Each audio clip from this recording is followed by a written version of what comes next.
नमस्कार दोस्तों, मैं आपका दोस्त अशोक अपने YouTube चैनल अशोका हिंदुस्तानी में बहुत बहुत स्वागत करता हूं। दोस्तों हम पढ़ रहे हैं प्राचीन भारत इतिहास और इसका वैदिक पीरियड हम पढ़ रहे हैं, जिसमें हम दो टॉपिक पहले पढ़ चुके हैं। इसके दो पार्ट पहले पढ़ चुके हैं और अब इसका तीसरा पार्ट है और हम चल रहे हैं उत्तर वैदिक काल में। आज हम पढ़ेंगे उत्तर वैदिक काल की सामाजिक स्थिति। दोस्तों बहुत ध्यान से पढ़ना, क्योंकि इसमें बहुत ज़्यादा फैक्ट हैं और आरपीएससी में फैक्ट ही ज़्यादा पूछे जाते हैं। कोई कुछ भी कहे, कंसेप्ट भी पूछे जाते हैं पर कंसेप्ट बहुत कम होते हैं और फैक्ट ज़्यादा होते हैं। और ये टॉपिक यहाँ से हमें यही कहता है कि इन फैक्ट को आप याद करो, क्योंकि पीछे की परीक्षाओं में जाकर के आप देख सकते हो इस टॉपिक में यहाँ से बहुत ज़्यादा फैक्ट पूछे जाते हैं। प्रत्येक जो फैक्ट आपको मिलेगा वो पीछे किसी न किसी एग्ज़ाम में ज़रूर आया हुआ मिलेगा। तो आपको बहुत ध्यान से एक या दो बार वीडियो को देख करके इन फैक्ट को याद करना है। एक बार आपको टफ लगेगा, परंतु आपके बहुत ही काम आने वाला है। सामाजिक स्थिति। उत्तर वैदिक काल में वर्ण व्यवस्था में कठोरता आने लगी। वर्ण व्यवस्था कर्म के स्थान पर जन्म आधारित हो गई। यानी जो अपन पढ़ते हैं ऋग्वैदिक काल में जो वर्ण व्यवस्था थी वो क्या थी? सरल थी। और वो किस पर आधारित थी? कर्म पर आधारित थी। यानी जो व्यक्ति जैसा काम करता था उसी वर्ण में वो होता था।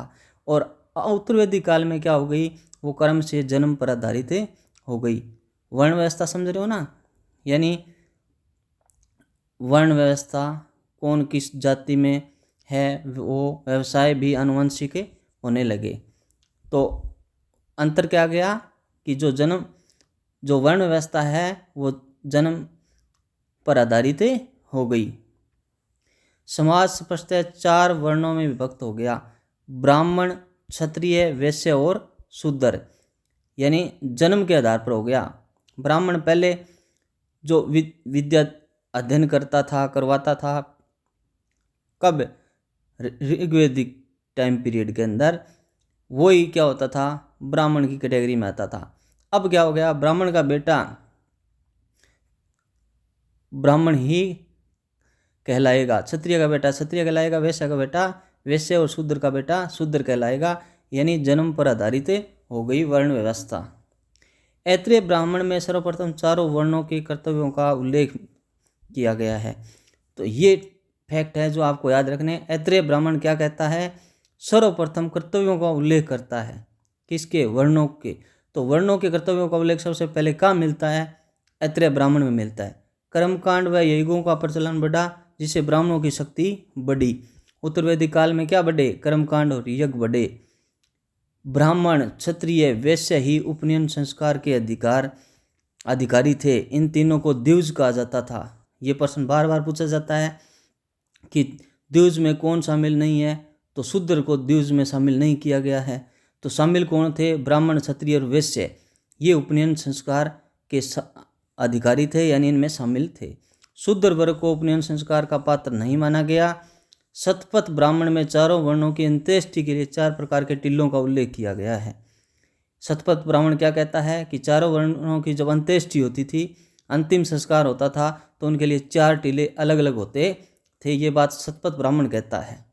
उत्तर वैदिक काल में केवल वैश्य ही कर चुकाते थे। शतपथ ब्राह्मण में वैश्य का लक्षण दूसरे को बलि देने वाला, अनस्य बलिकर्त और दूसरे के द्वारा भोज्य या उपयोग में आने वाला अनश्याद्य बताया गया है। उत्तर वैदिक काल में क्या गया है कि केवल वैश्य ही कर चुकाते थे। और शतपथ ब्राह्मण में वैश्य को लक्षण क्या था? दूसरे को बलि देने वाला। बलि का मतलब क्या? कर देने वाला। और दूसरे के द्वारा भोज्य या उपयोग में आने वाला। तो जो सभी वर्ण थे उसको चलाने का काम कौन करता था? वैश्य करता था। यानी पूरा टैक्स, पूरा कर, पूरी बलि कौन देता था? वैश्य देता था। ब्राह्मण व क्षत्रिय वैश्यों द्वारा दिए गए कर पर निर्भर थे। युद्ध एवं कृषि दोनों क्षेत्रों में लोहे के प्रयोग से मूलभूत सामाजिक परिवर्तन आने लगे। एक शस्त्रधारी और शक्तिशाली नए क्षत्रिय वर्ग का उदय हुआ। किससे? लोहे से, क्योंकि लोहे से हथियार बनने लगे और शस्त्रधारी और शक्तिशाली नए क्षत्रिय वर्ग का उदय हुआ। ब्राह्मणों क्षत्रियों में श्रेष्ठता के लिए प्रतिस्पर्धा हुई, होड़ हुई, और शतपथ ब्राह्मण में एक स्थान पर क्षत्रियों को ब्राह्मणों से श्रेष्ठ बताया गया। यह बहुत बड़ी बात है। शतपथ ब्राह्मण क्या कहता है? एक जगह कहता है कि क्षत्रिय है वो ब्राह्मणों से श्रेष्ठ है, जबकि पहले कौन थे? श्रेष्ठ ब्राह्मण थे। किंतु यह भी कहा गया है कि ब्राह्मण राजा पर आश्रित है। जो ब्राह्मण है वो किस पर है? राजा पर आश्रित है, और उसके पार्श्व में नीचे की ओर पीठासीन है, यानी राजा के नीचे बैठा हुआ है, परंतु वह राजा से श्रेष्ठ है। दोनों बात बता दी गई कि ब्राह्मण है वो राजा पर आश्रित है और उसके पार्श्व में नीचे बैठा है, परंतु राजा से श्रेष्ठ है। काठक संहिता के अनुसार ब्राह्मण के पिता या माता को क्या पूछते हो? यदि उसमें श्रुति का ज्ञान है तो वही पिता है और वही पितामह है। काठक संहिता ये कहती है कि यदि आप ब्राह्मण के पिता या माता को क्या पूछते हो, यदि उसमें श्रुति का ज्ञान है तो वही पिता है और वही पितामह है। उपनिषद काल में अनेक दार्शनिक राजा भी हुए जिन्होंने ब्रह्म ज्ञान और आध्यात्मिक चिंतन पर बल दिया, ब्राह्मणों की श्रेष्ठता को चुनौती दी उपनिषद काल में। क्योंकि जब क्षत्रिय ज़्यादा हावी हो रहे थे तब उपनिषद काल में अनेक दार्शनिक राजा हुए जिन्होंने ब्रह्म ज्ञान आध्यात्मिक चिंतन पर बल दिया और ब्राह्मणों की श्रेष्ठता को चुनौती दी। श्वेत केतु अरुण्य ब्राह्मण ने, श्वेत केतु अरुण्य कौन था? ब्राह्मण ने प्रभाण जाबाली पांचाल नरेश से शिक्षा प्राप्त की। यानी पांचाल नरेश कौन था? प्रभाण जाबाली, जो कि एक क्षत्रिय था। एक क्षत्रिय राजा से एक ब्राह्मण ने शिक्षा प्राप्त की, इसलिए इम्पोर्टेंट है। ब्राह्मण कौन था? श्वेत केतु अरुण्य। श्वेत केतु अरुण्य ने किससे शिक्षा ली? पांचाल नरेश, क्षत्रिय पांचाल नरेश प्रभाण जाबाली से। तो श्वेत केतु ने प्रभाण जाबाली से शिक्षा प्राप्त की। ब्राह्मण गार्ग्य ने काशी के राजा अजातशत्रु से शिक्षा प्राप्त की। तो ब्राह्मण गार्ग्य ने, जो कि काशी के राजा थे, अजातशत्रु जो क्षत्रिय थे, उनसे शिक्षा ग्रहण की ब्राह्मण गार्ग्य ने। ऐत्रेय ब्राह्मण में राजा के लिए कहा गया है कि वह ब्राह्मण की जीविका चाहने वाला और दान देने वाला है। ऐत्रेय ब्राह्मण क्या कहता है कि राजा क्या है? ब्राह्मण की जीविका चाहने वाला और दान देने वाला है। राजा जब चाहे ब्राह्मण को हटा सकता है। शिल्पियों में रथकारों को ऊंचा स्थान दिया गया। रथकारों को यज्ञोपवीत का अधिकार प्राप्त था, यानी यज्ञोपवीत धारण कर सकते थे। कौन? शिल्पी। शिल्पियों में कौन? रथकार। रथकारों को ऊंचा स्थान दिया गया है और रथकार है वो यज्ञोपवीत धारण कर सकते थे। इस समय तक समाज में अस्पृश्यता की भावना का उदय नहीं हुआ था, परंतु द्विजों और शूद्रों के बीच अंतर स्पष्ट हो गया था। वे द्विज कौन है और शूद्र कौन है? तो द्विज कौन है? द्विज कौन है? ब्राह्मण, क्षत्रिय और वैश्य। वृहदारण्यक एवं छांदोग्य उपनिषद में कहा गया है कि ब्रह्मलोक में सभी समान माने जाते हैं। वृहदारण्यक छांदोग्य उपनिषद में कहा गया है कि ब्रह्मलोक में सभी समान माने जाते हैं। अंत चंडाल को भी यज्ञ का अवशेष पाने का अधिकारी माना गया है। ये वृहदारण्यक और छांदोग्य उपनिषद कहता है कि चंडाल को भी यज्ञ का अवशेष पाने का अधिकारी माना है। उत्तर वैदिक काल में गोत्र प्रथा स्थापित हुई। गोत्र का सर्वप्रथम उल्लेख अथर्ववेद में मिलता है। यह अथर्ववेद में गोत्र शब्द का सर्वप्रथम उल्लेख कहाँ मिलता है? अथर्ववेद में मिलता है। यहाँ गोत्र एक वंश, कुल, जाति के रूप में परिभाषित होता है। गोत्र क्या थी? एक वंश था, कुल था, एक जाति थी। उत्तर वैदिक काल में सर्वप्रथम छांदोग्य उपनिषद में 3 आश्रमों की जानकारी मिलती है। छांदोग्य उपनिषद में 3 आश्रमों की जानकारी मिलती है। चौथे आश्रम संन्यास आश्रम की स्थापना अभी तक नहीं हुई थी। ये 3 आश्रम ब्रह्मचर्य, गृहस्थ और वानप्रस्थ थे। तो उत्तर वैदिक काल में छांदोग्य उपनिषद में 3 आश्रमों की ही जानकारी मिलती है। तो किसकी जानकारी नहीं मिलती? संन्यास आश्रम की जानकारी छांदोग्य उपनिषद में नहीं मिलती। सर्वप्रथम जाबालोपनिषद में चारों आश्रमों का विवरण मिलता है। तो संन्यास आश्रम की जानकारी कहाँ से मिलती है? जाबालोपनिषद से मिलती है। छंदोग्य उपनिषद से 3 ही आश्रमों की जानकारी मिलती है। अंतर याद रखना, छंदोग्य उपनिषद से 3 आश्रमों की जानकारी, चौथे संन्यास आश्रम की जानकारी जाबालोपनिषद से मिलती है। उत्तर वैदिक काल में स्त्रियों की दशा में गिरावट आई, उन्हें पैतृक संपत्ति के अधिकार से वंचित कर दिया गया। स्वभाव समिति में स्त्रियों का प्रवेश वर्जित हो गया। जो पहले प्रवेश कर सकती थी, स्त्रियों को उपनयन संस्कार से वर्जित कर दिया गया। ये उत्तर वैदिक काल की बात हम पढ़ रहे हैं, ध्यान रखना। उत्तर वैदिक काल में क्या हुआ? स्त्रियों की दशा में गिरावट आई, पैतृक संपत्ति से वंचित कर दिया गया और उन्हें स्वभाव समिति में स्त्रियों का प्रवेश वर्जित कर दिया गया। स्त्रियों को उपनयन संस्कार से वर्जित कर दिया गया। अथर्ववेद में पुत्री के जन्म पर खिन्नता प्रकट की गई है, दुख प्रकट किया गया। अथर्ववेद में ऐत्रेय ब्राह्मण में पुत्री को कर्पण कहा गया है, पुत्री को समस्त दुखों का स्रोत माना गया है। ऐत्रेय ब्राह्मण में कर्पण। आश्वलेन गृह सूत्र में स्त्रियों को के समावर्तन संस्कार का उल्लेख है। आश्वलेन गृह सूत्र है जो स्त्रियों के समावर्तन संस्कार का उल्लेख करता है। शतपथ ब्राह्मण में गार्गी, मैत्री, गंधर्व, ग्रहीता, जाबाल जैसे कई बुद्धिमान पुत्रियों का उल्लेख है। ये याद रखना। शतपथ ब्राह्मण में गार्गी, मैत्रेयी, उत्तर वैदिक काल की बात कर रहे हैं। गार्गी, मैत्रेयी, गंधर्व, ग्रहीता, जाबाल, गार्गी, मैत्रेयी और गंधर्व, ग्रहीता और जाबाल जैसी कई बुद्धिमान पुत्रियों का उल्लेख है। गार्गी ने राजा जनक के दरबार में याज्ञवल्क्य को चुनौती दी। तो राजा जनक के दरबार में याज्ञवल्क्य को चुनौती किसने दी? गार्गी ने दी। अथर्ववेद के अनुसार पत्नी घर की स्वामिनी होती थी, पति के साथ यज्ञ में सम्मिलित होती थी। अथर्ववेद में कन्याओं के लिए ब्रह्मचर्य आश्रम के पालन का स्पष्ट उल्लेख है। शतपथ ब्राह्मण में स्पष्ट कहा गया है कि स्त्रियों को यज्ञ करने और वैदिक ग्रंथ पढ़ने का अधिकार था। शतपथ ब्राह्मण कहता है।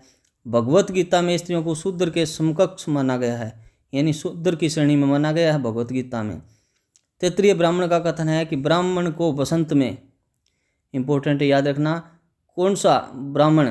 तैत्तिरीय ब्राह्मण क्या कहता है कि ब्राह्मण को बसंत में, क्षत्रिय को ग्रीष्म में और वैश्य को शीत ऋतु में और रथकार को वर्षा काल में अग्निहोत्र करना चाहिए। तैत्तिरीय ब्राह्मण कहता है कि ब्राह्मण को बसंत में, क्षत्रिय को ग्रीष्म में और वैश्य को शीत ऋतु में, रथकार को वर्षा काल में अग्निहोत्र करना चाहिए। तैत्तिरीय संहिता में देदी सव्य शब्द का प्रयोग आया है। इसका अर्थ है विधवा का पुत्र। देदी सव्य शब्द का मतलब क्या होता है? देदी सव्य यानी विधवा का पुत्र। तैत्तिरीय संहिता में विधवा विवाह का उल्लेख मिलता है। तैत्तिरीय संहिता में शतपथ ब्राह्मण के अनुसार दास व शूद्र सोम यज्ञ में भाग ले सकते थे। छांदोग्य उपनिषद में दासों को संपत्ति माना गया है। केवल आश्वलेन गृह सूत्र में 8 प्रकार के विवाहों का उल्लेख है। तो 8 प्रकार के विवाहों का उल्लेख कहाँ है? आश्वलेन गृह सूत्र में। मैत्रायणी संहिता में स्त्री को पासा यानी यूथ और सूरा के साथ 3 प्रमुख बुराइयों में गिना गया है। मैत्रायणी संहिता क्या है? स्त्रियों को बुराई मानती है। किसके साथ? पासा और सूरा के साथ। पासा जो जुआ खेला जाता था और सूरा जो सूरापान किया जाता था, सोम पिया जाता था। तो इन दोनों के साथ तीसरी बुराई किसको माना गया है? स्त्री को। कौन मानती है? मैत्रायणी संहिता। मैत्रायणी संहिता में मनु की 10 पत्नियों का उल्लेख मिलता है। ऋग्वेद काल में विवाह की उम्र 16-17 वर्ष थी। अथर्ववेद में सती प्रथा का उल्लेख है, जबकि ऋग्वेद में सती प्रथा सिर्फ प्रतीकात्मक प्रथा के रूप में थी। तो सती प्रथा कब आई? उत्तर वैदिक काल में। समय पर जन समूह एकत्रित होकर खेल कूद मनोरंजन करता था। इस प्रकार के उत्सव समज्या कहलाते हैं, यानी खेल कूद मनोरंजन करते थे, उसे उत्सव को क्या कहते थे? समज्या। समज्या। अब है उत्तर वैदिक काल का आर्थिक जीवन। उत्तर वैदिक काल में कृषि आर्यों का मुख्य व्यवसाय था। कृषि ही मुख्य व्यवसाय था। काठक संहिता में 24 बैलों द्वारा खींचे जाने वाले हलों का उल्लेख मिलता है। हल को लांगल कहा जाता था, यानी 24 बैल जिस हल को खींचते थे और हल को क्या कहते थे? लांगल। काटक संहिता में ये बात कही गई है। शतपथ ब्राह्मण में कृषि की चारों क्रियाओं जुताई, बुआई, कटाई और मड़ाई का उल्लेख है। कहाँ है? शतपथ ब्राह्मण में। तो शतपथ ब्राह्मण में कृषि की चारों क्रियाओं जुताई, बुआई, कटाई और मड़ाई का उल्लेख है। वैदिक ऋचाओं में लोग अभी भी पशु धन की वृद्धि की कामना करते थे, क्योंकि पशु ही चल संपत्ति का मुख्य आधार था। तो वैदिक ऋचाओं में लोग अभी भी पशुधन की वृद्धि की कामना करते हैं।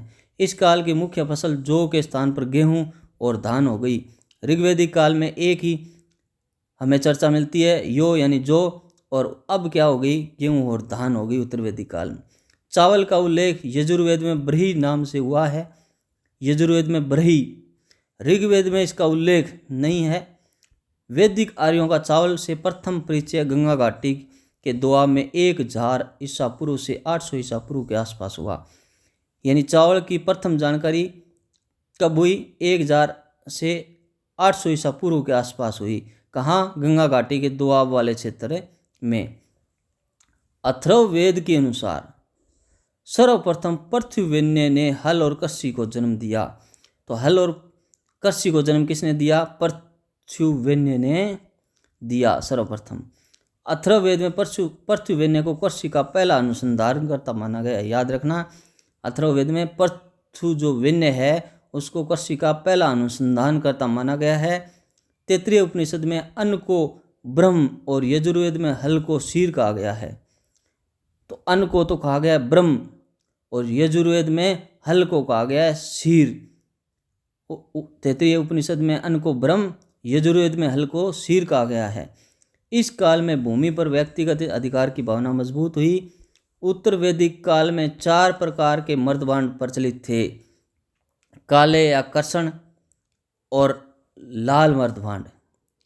एक तो थे काले और लाल मर्दभांड, और एक थे काले मर्दभांड, और एक थे चित्रित धूसर मर्दभांड और लाल मर्दभांड। तो काले मर्दभांड, लाल मर्दभांड, काले और लाल मर्दभांड और चित्रित धूसर मर्दभांड। उत्तर वैदिक काल की विशेषता क्या थी? चित्रित धूसर मर्दभांड थी। ये याद रखना, उत्तर वैदिक काल की विशेषता है चित्रित धूसर मर्दभांड, जबकि लाल मर्दभांड सबसे ज़्यादा प्रचलित थे। उत्तर वैदिक काल में सबसे ज़्यादा प्रचलित कौन से थे? लाल मर्दभांड, जबकि विशेषता क्या है? चित्रित धूसर मर्दभांड। प्रवर्ती हड़प्पाकालीन वस्तुओं के साथ चित्रित धूसर मर्दभांड कुरुक्षेत्र भगवानपुरा से मिलते हैं। यानी हड़प्पा का पतन हो रहा था और ऋग्वैदिक काल का शुरुआत हो रही थी, तब चित्रित धूसर मर्दभांड कुरुक्षेत्र भगवानपुरा से मिलते हैं। भारत में मुख्यतः 4 प्रकार की मर्दभांड परंपराएं थी। कौन कौन सी? गैरिक मर्दभांड, यह सिंधु घाटी सभ्यता से संबंधित है। गैरिक मर्दभांड, सिंधु घाटी सभ्यता से संबंधित गैरिक मर्दभांड। कर्षण लोहित मर्दभांड, यह ऋग्वेद काल से संबंधित है। कर्षण लोहित यानी काला लोहा। चित्रित धूसर मर्दभांड, यह उत्तर वैदिक काल की विशेषता है। कर्षण लोहित यानी काला ऋग्वेद काल से है। चित्रित धूसर मर्दभांड उत्तर वैदिक काल से है। गैरिक मर्दभांड सिंधु घाटी सभ्यता से है। और उत्तरकाली चमकीली मर्दभांड, यह मौर्य काल के आसपास की है। उत्तरकाली चमकीली मौर्य काल के आसपास की है। उत्तर वैदिक काल में तांबे के अलावा लोहे का प्रयोग शुरू हुआ। लोहे को श्याम अयस्क कहा गया है। उत्तर वैदिक काल में तांबे के अलावा लोहे का भी प्रयोग बढ़ा और लोहे को क्या कहा गया? श्याम अयस्क कहा गया। लोहे के प्रयोग ने आर्थिक गतिविधियों में क्रांतिकारी परिवर्तन ला दिया। लोहे द्वारा वनों को साफ कर कृषि योग्य भूमि बढ़ाने, लोहे के फाल द्वारा गहराई तक हल चलाने में मदद मिली। इससे कृषि उपज बढ़ी। नील लोहित, कर्षण और लाल भांड का उल्लेख वैदिक ग्रंथों में मिलता है। नील लोहित, कर्षण और लाल भांड का उल्लेख वैदिक ग्रंथों में मिलता है। शिल्प के व्यापार में भी उत्तर वैदिक काल में विकास हुआ। पुरुषमेध सूक्त में अनेक शिल्प उद्योगों का वर्णन है। व्यापारिक श्रेणी के प्रधान को श्रेष्ठी कहा जाता था। याद रखना, जो व्यापारियों का प्रधान होता था उन्हें श्रेष्ठी कहा जाता था। और श्रेष्ठी का उल्लेख ऐत्रेय ब्राह्मण में मिलता है। किसमें मिलता है? ऐत्रेय ब्राह्मण में। शतपथ ब्राह्मण में वैश्य को अनस्य बलिकृत कहा गया है। शतपथ ब्राह्मण में महाजनी प्रथा का पहली बार उल्लेख हुआ है। सूदखोर को कुशीदीन कहा गया है। सूदखोर यानी ब्याज लेने वाले को कुशीदीन कहा गया है। तैत्तिरीय संहिता में ऋण के लिए कुशीद शब्द मिलता है। ऋण के लिए कुशीद। इस काल में आर्य लोहे व तांबे के अतिरिक्त सोना, चांदी, टिन, शीशा धातुओं से परिचित थे। सॉरी, ये दिन नहीं है, टिन है।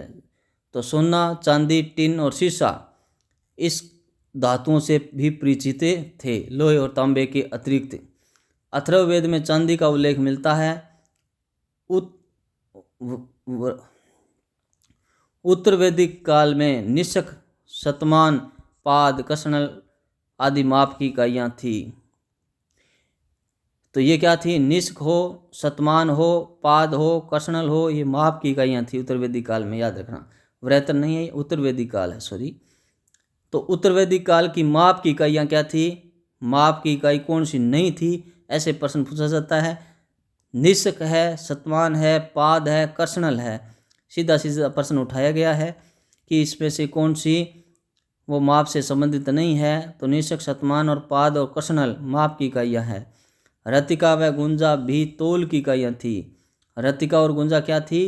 तोल की इकाइयाँ थी। निशक स्वर्ण मुद्रा की भांति थी।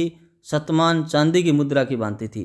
निशक है वो स्वर्ण मुद्रा, शतमान है वो चांदी की मुद्रा। गाय व निशक लेन देन का माध्यम थी। तो निशक को लेन देन के माध्यम के रूप में प्रयुक्त किया जाता था। वस्तु विनिमय द्वारा व्यापार होता था। चित्रित धूसर मर्दवान संस्कृति की उत्तर वैदिक कालीन संस्कृति से समानता का आधार दोनों की भौतिक संस्कृति और भौगोलिक विस्तार और कालक्रम अवधि समानता है। यानी जो चित्रित धूसर मर्दवान संस्कृति है और उत्तर वैदिक कालीन संस्कृति है, उसमें समानता है। ये बात कौन बताता है? ये स्रोत क्या है? भौतिक संस्कृति, भौगोलिक विस्तार और कालक्रम। अब है उत्तर वैदिक कालीन धार्मिक जीवन। धार्मिक जीवन कैसा था? उत्तर वैदिक काल में धार्मिक अनुष्ठानों एवं कर्मकांडों में वृद्धि हुई। यज्ञ में अधिक पुरोहितों की आवश्यकता होने लगी, यानी कर्मकांड और अनुष्ठान बढ़े।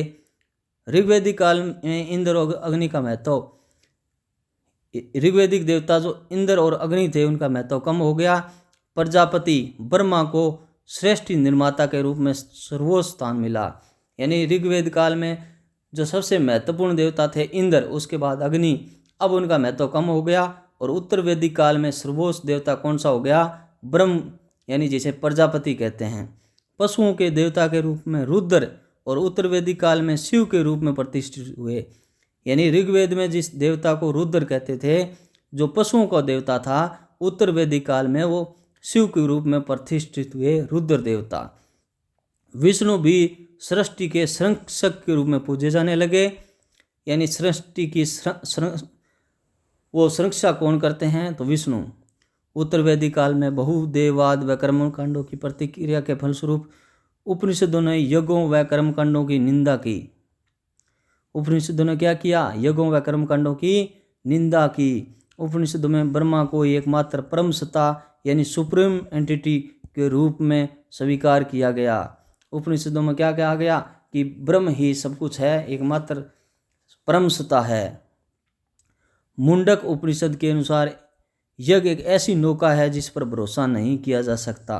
यज्ञ पर भरोसा नहीं किया जा सकता, ये मुंडक उपनिषद कहता है। छांदोग्य उपनिषद में धर्म के 3 स्कंद बताए गए हैं। याद रखना, धर्म के 3 स्कंद कौन से हैं? यज्ञ है, अध्ययन है और दान है। सीधा सीधा प्रश्न बनता है कि छांदोग्य उपनिषद के अनुसार कौन सा स्कंद नहीं है? 4 दे देंगे, 3 इसमें से दे देंगे। तो 3 स्कंद कौन से हैं? यज्ञ है, अध्ययन है और दान है। यज्ञ, अध्ययन और दान है। देवताओं के प्रकार उत्तर वैदिक काल में दिव्य यानी स्वर्गीय देवता, पार्थिव पृथ्वी के देवता, गो जात गो से संबंध देवता, अपयय जल के देवता। ये याद रखना, दिव्य स्वर्गीय देवता, पार्थिव पृथ्वी के देवता, गो जात गो से संबंध देवता, अपयय जल के देवता। अब है विभिन्न महत्वपूर्ण तथ्य जो और बच गए हैं। वो तथ्य, ऐत्रेय ब्राह्मण में सर्वप्रथम 4 वर्णों के कर्तव्यों का उल्लेख मिलता है। ये पढ़ चुके हैं। ऐत्रेय ब्राह्मण में सर्वप्रथम 4 वर्णों के कर्तव्यों का उल्लेख मिलता है। छांदोग्य उपनिषद में इतिहास पुराण को पंचम वेद कहा गया है। इतिहास पुराण को क्या कहा गया? पंचम वेद। याज्ञवल्क्य गार्गी संवाद का उल्लेख बृहदारण्यक उपनिषद में मिलता है। याज्ञवल्क्य और गार्गी के बीच में क्या हुआ? संवाद हुआ, उसका उल्लेख कहाँ मिलता है? बृहदारण्यक उपनिषद में मिलता है। यम नचिकेता की कहानी कंठोपनिषद में मिलती है। यम और नचिकेता की जो कहानी कहाँ मिलती है? कंठोपनिषद में मिलती है। बहुत इंपॉर्टेंट है, बार बार कह रहा हूँ, बार बार सुन लेना, याद कर लेना। यम नचिकेता की कहानी कंठोपनिषद में है। यह कर्षण यजुर्वेद की कठ शाखा का उपनिषद है। वेश शब्द का प्रथम प्रयोग है वासनयी संहिता यानी शुक्ल यजुर्वेद में मिलता है। जो शुक्ल यजुर्वेद की वासनयी संहिता है उसमें सबसे पहले वैश्य शब्द का उल्लेख मिलता है। तो वैश्य शब्द का प्रथम प्रयोग कहाँ हुआ है, वो जो जानकारी मिलती है वासनयी संहिता में मिलती है। पुनर्जन्म का सिद्धांत सर्वप्रथम शतपथ ब्राह्मण में मिलता है। पुनर्जन्म का सिद्धांत भी शतपथ ब्राह्मण में मिलता है। शतपथ ब्राह्मण के अनुसार राजा को प्रजा का अनुमोदन होना चाहिए। शतपथ ब्राह्मण में कुलाल चक्र कुम्हार का चाक का उल्लेख है। किसमें? शतपथ ब्राह्मण में। अथर्ववेद का पृथ्वी सूक्त एक वैदिक राष्ट्रीय गीत है। अथर्ववेद में जो पृथ्वी सूक्त है वो एक वैदिक राष्ट्रीय गीत है, पृथ्वी सूक्त। लोपामुद्रा अगस्त्य ऋषि की पत्नी थी।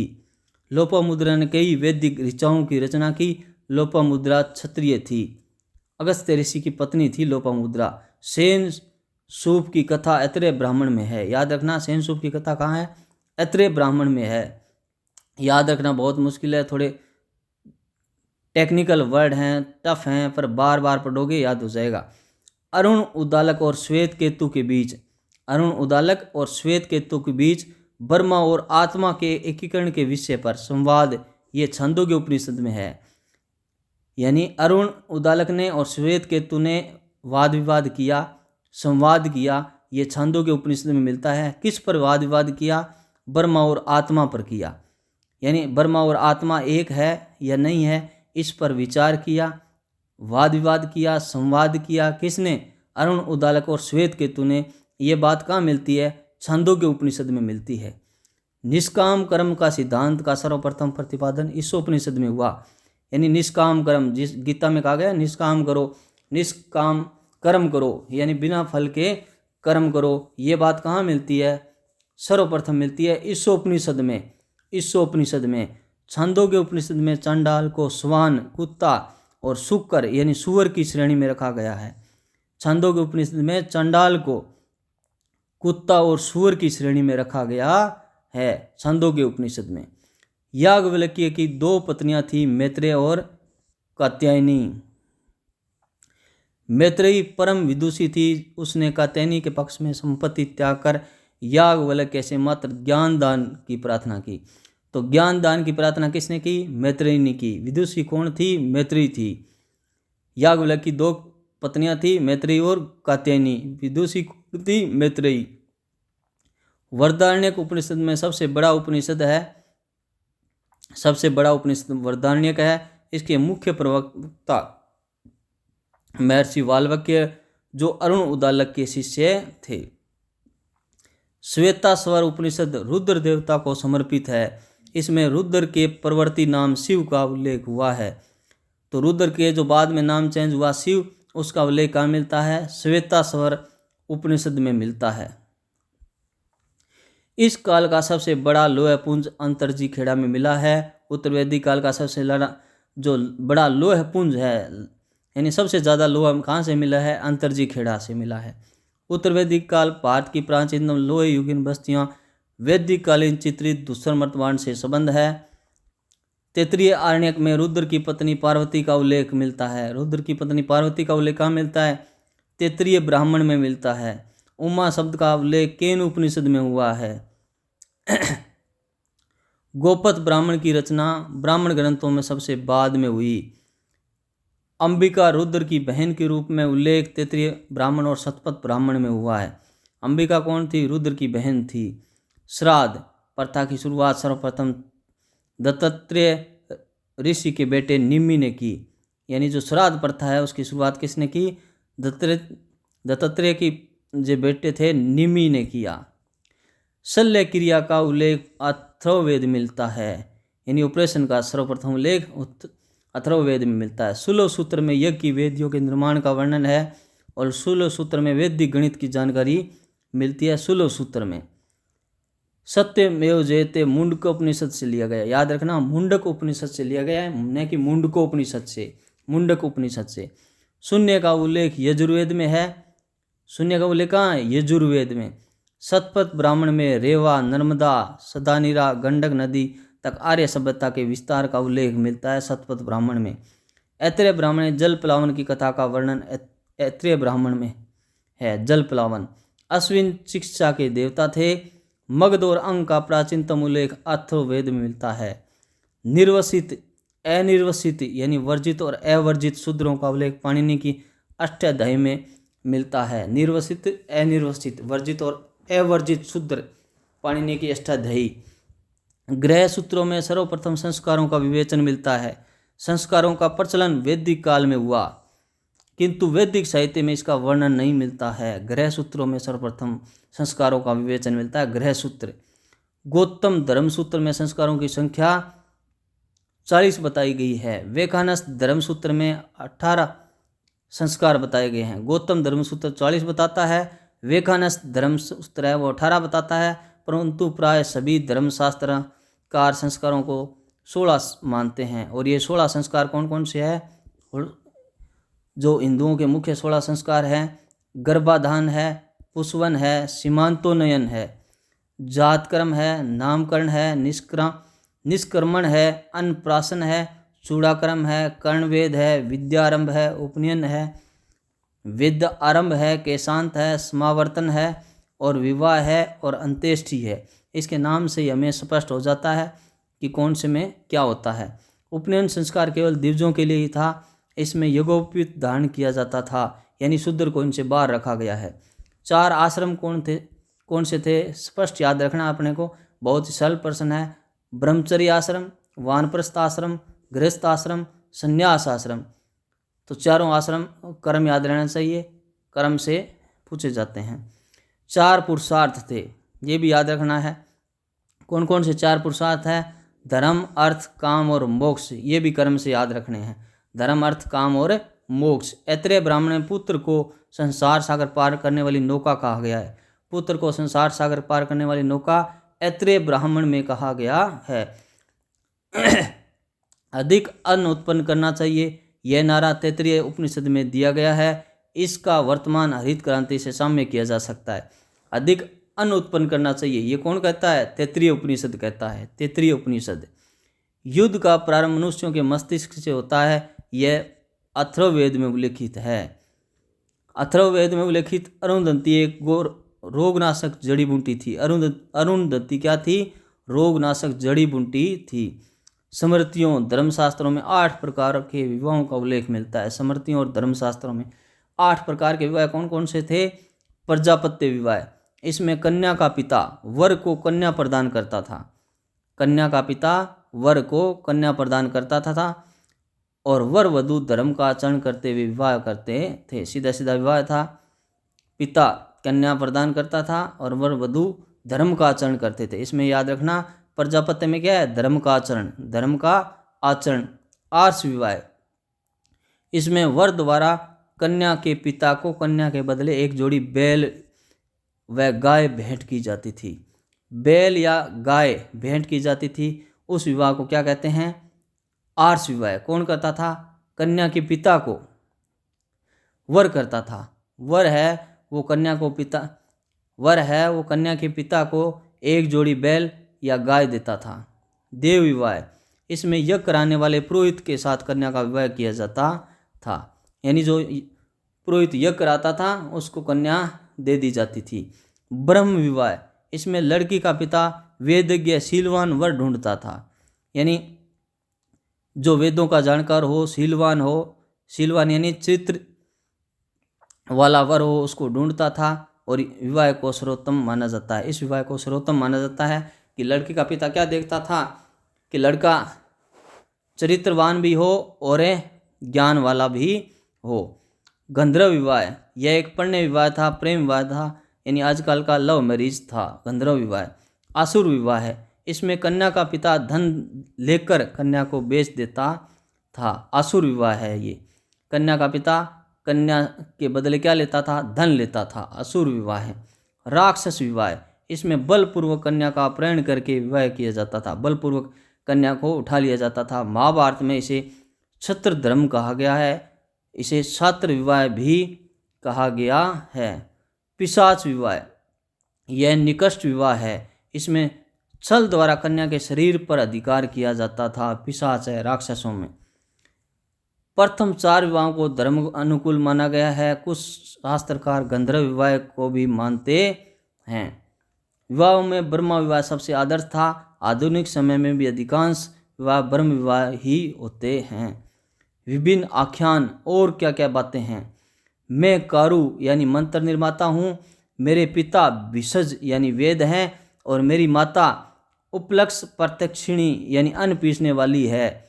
एक जगह कहा गया है कि मैं कारु, मेरी माता भिषज, मैं मंत्र निर्माता हूँ और मेरे पिता वेद हैं और मेरी माता अन्न पीसने वाली है। समझ रहे हो?